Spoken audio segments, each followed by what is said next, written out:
Welcome to this special edition of the DPW podcast, live from the floor of DPW New York, where procurement technology and innovation converge. I'm your host, Elouise Epstein, and today we are exploring the biggest ideas shaping the future of business and transforming procurement as we know it. Let's dive right in. And I also want to give a special note that this will also be rebroadcast as part of the dual source discourse with Sarah Scudder and myself. And so that will come out later, and we'll release that at the same time.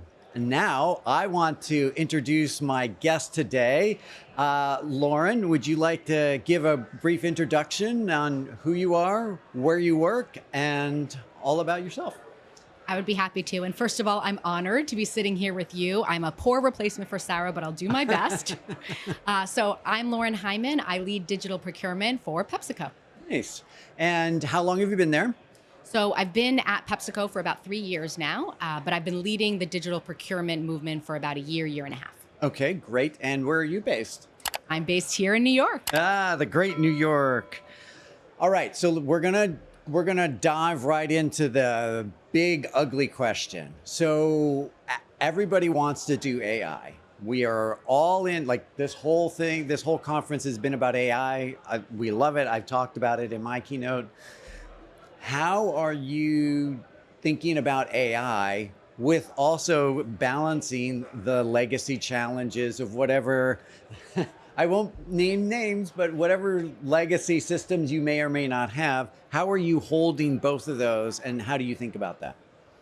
I think the biggest challenge for us is exactly as you described it, this dichotomy, this duality between having to get our foundational systems in order and then look to the future in AI.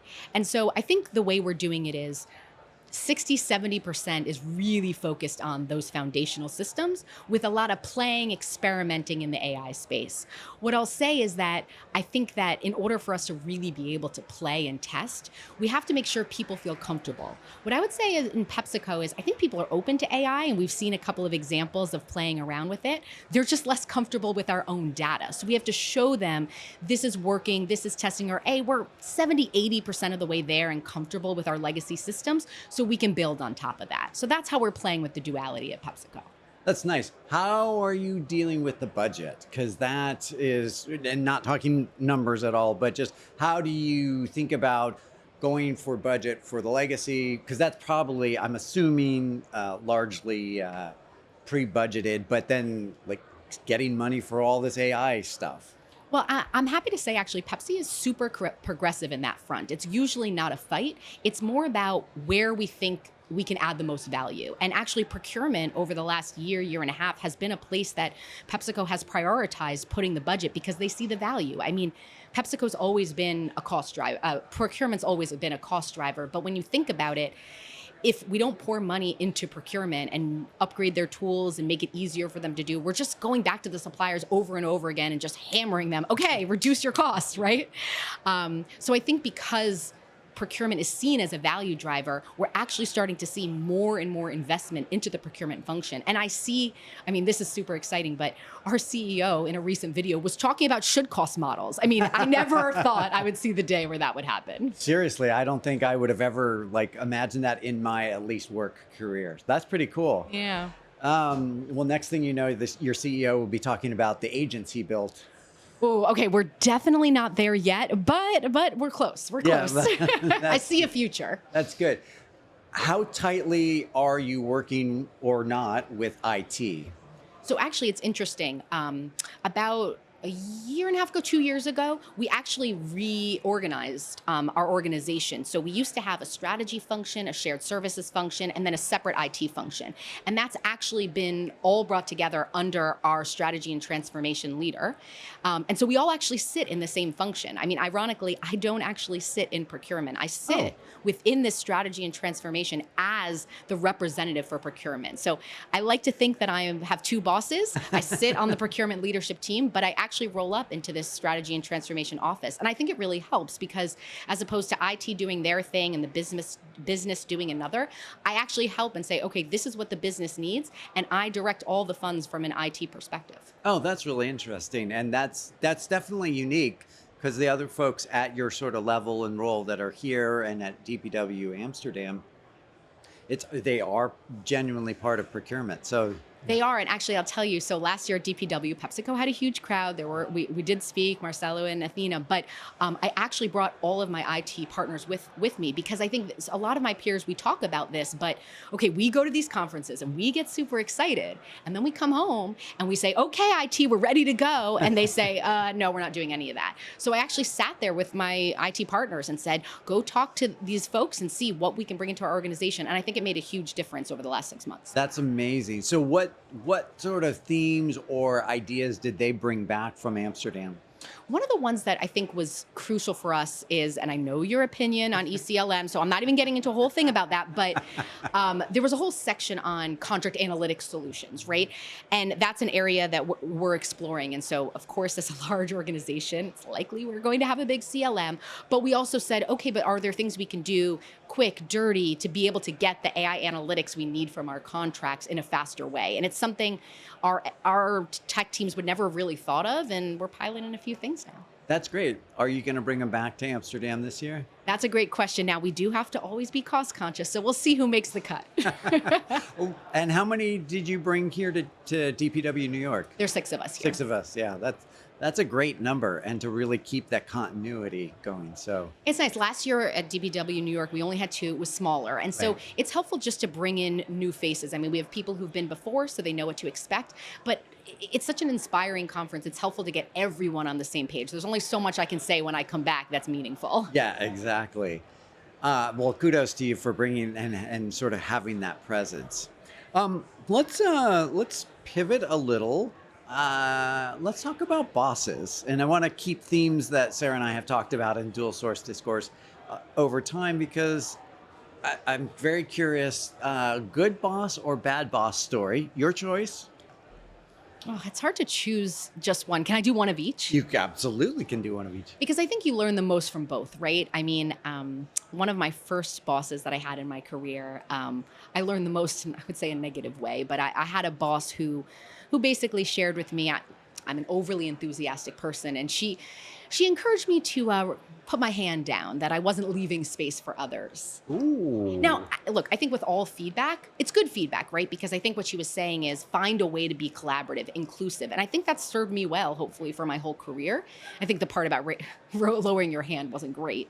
But I think that's helped me, because as I pivot to my best bosses have always been the ones that say, collaborate, come together, find ways to bring in new voices. So it's really the exact opposite of that. Okay, I'm going to ask you the delicate question on your first boss example. Do you think she would have said that if you were male? I've gotten asked this question before, and I don't know. I've seen it both ways, and I don't know if it's a gender thing. It could just be a personality thing. I can't say it's one or the other. But I think the most important part about it is less about the gender side and more, I want to make people around me comfortable, regardless of their background, their situation, any of those things. And that's what I learned. Whatever it was about me, it made her uncomfortable. And I want to be in a place where I don't make people around me uncomfortable. I love that. That is a great sort of tagline of I don't want to make other people uncomfortable. And that, I'll tell you, certainly resonates for me. And so that's great. All right. If you could be a category manager for a category or commodity for a non-CPG company, what would it be and why? And walk us through that. Okay, can I say I don't want to be a category manager? You can say that, but give us a different procurement job and Okay. tell us how you would like to do it, approach it, but not a CPG company. Okay. Well, I will say I've always been passionate in the indirect space. I mean, I like partnering with the front part of the business, understanding their requirements and helping see how procurement can add value even on the top line. So I think it would always be kind of in the indirect space for sure. But the reason I answer that question is I like to be at the center of change. And what we're doing now in procurement, it's what's attracted me so much about DPW, digital procurement, like we've seen this explosion in the procurement, in procurement over the last couple of years. And that's what's excited me the most. So I love my category managers and I love my procurement folks, but I think I'd always like to stay in leading bold change. And there's not a lot of people that love change, because a lot of people run from the change or hide from it or sure. want nothing to do with it. Give us your top example of best practice for change, for driving change. I think, first of all, it starts with the individual. So I can't go out and talk about change without doing it myself. Actually, I was super inspired. You came to talk to PepsiCo a couple of months ago, and you said, just test it yourself, right?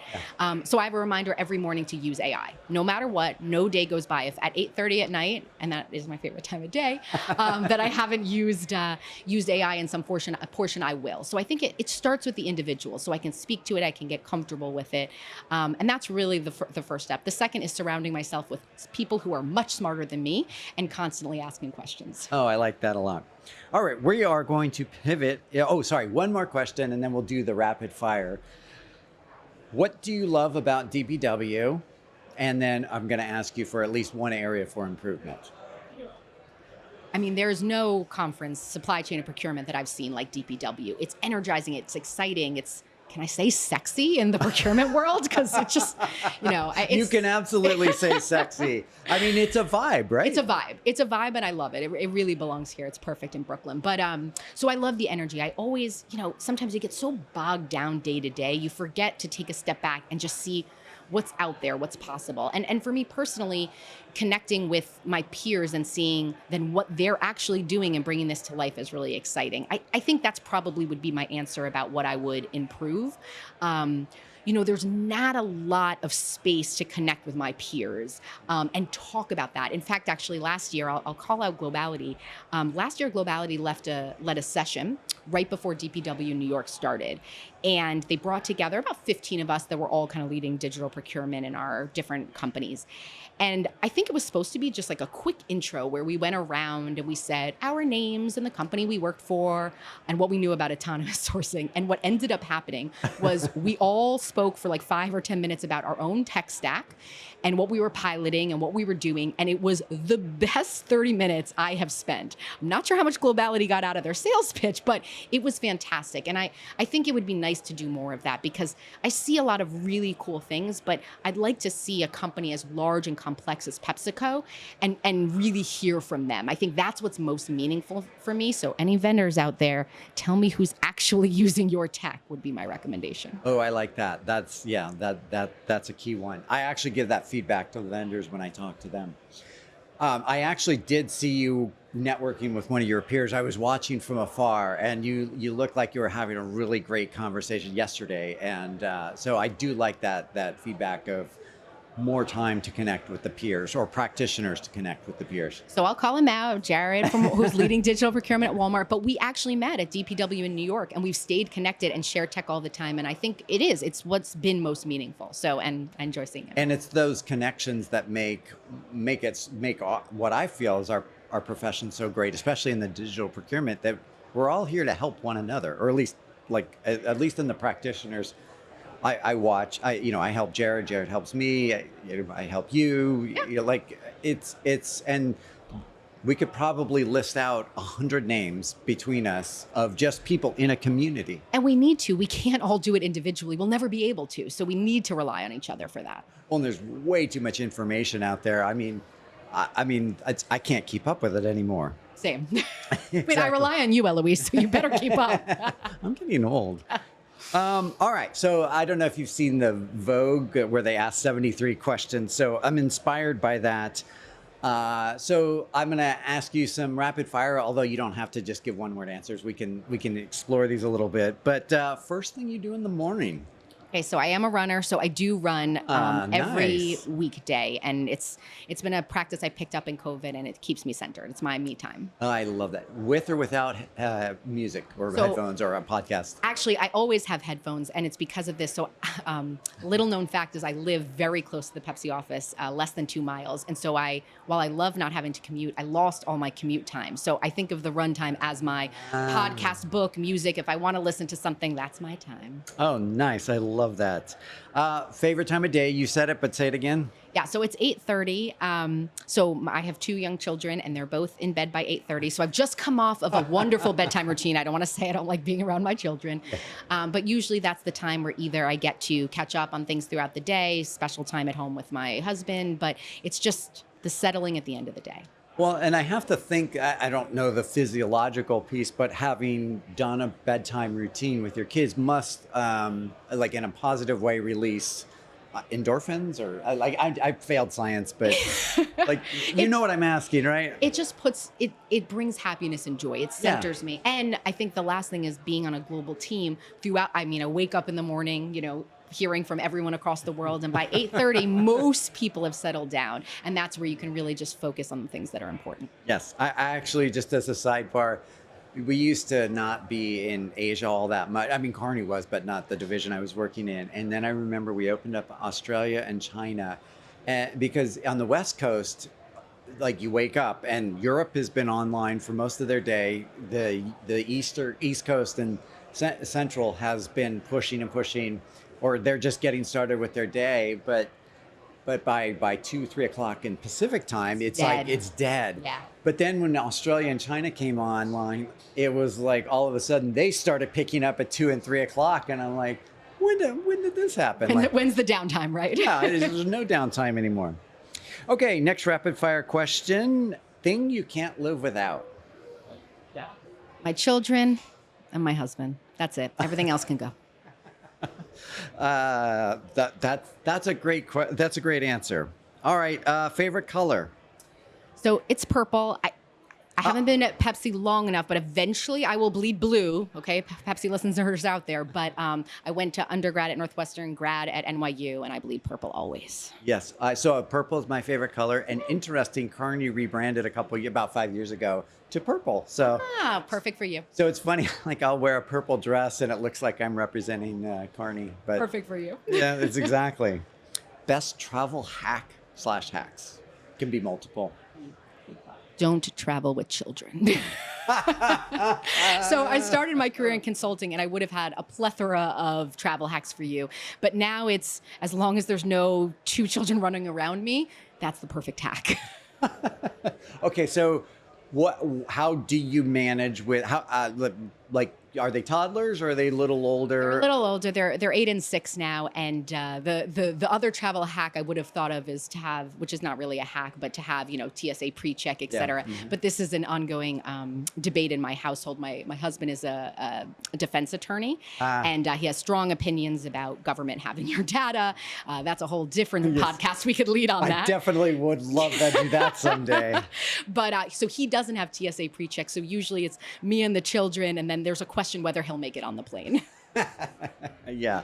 Do you travel often with them? And is that how do you prepare for that? Because I see a lot of parents with kids on flights, and it doesn't look like they're having a great time, but emotionally. No, I think, so when I was younger, it was very funny. I used to take little candy bars on the plane with a little note saying, thank you in advance. And I've seen people do this with little alcohol bottles. So there's a lot of ways to do this and do it well, but just, be kind to the people around you. That's all I'll say.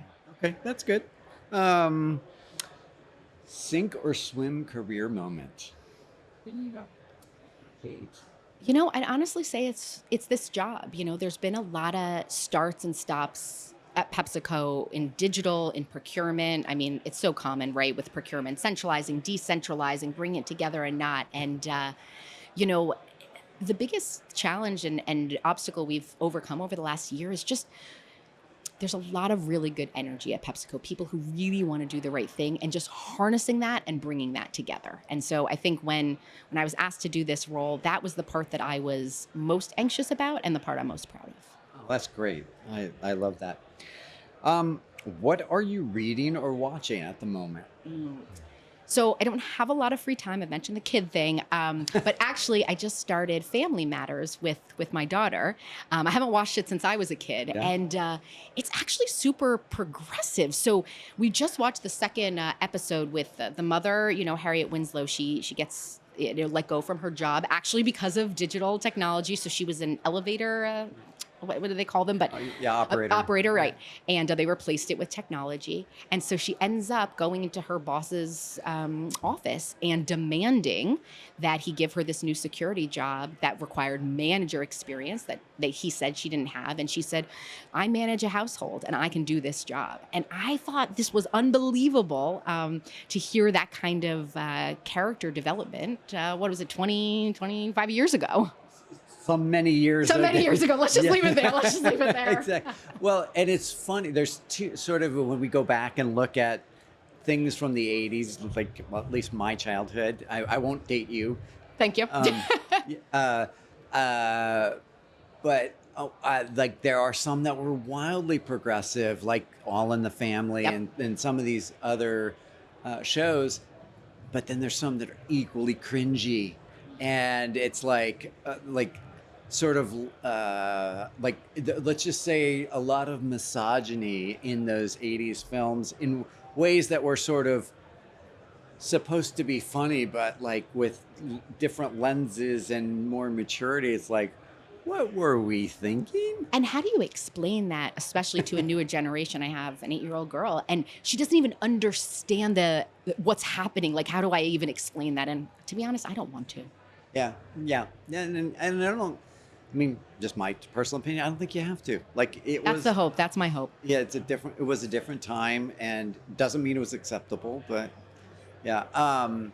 Yeah. Anyway, that might be a whole nother episode, because. So we have a couple side ones. We'll take notes for later. But there were a lot of things. I mean, same with queer characters, but also there was a lot of, just gender. Like, I don't know. I was into heavy metal, and like there was just playing with gender. So anyway, Objectifying. We could go on and on. Yeah, exactly. Mm-hmm. We definitely have to do that podcast episode. All right, dog or cat person? Neither. And actually, I'm trying my very hardest to keep my children away from having pets. There's a member of my team who's here with me this week from Dubai. She has like 10 dogs and cats, and she picks them up on the streets. And I will not allow her to speak when I'm in my working at home anymore, because I don't want anyone hearing that this is an option to have so many pets. Okay, so no pets for me. No pets. Okay. Guilty pleasure. So I'm a big reader.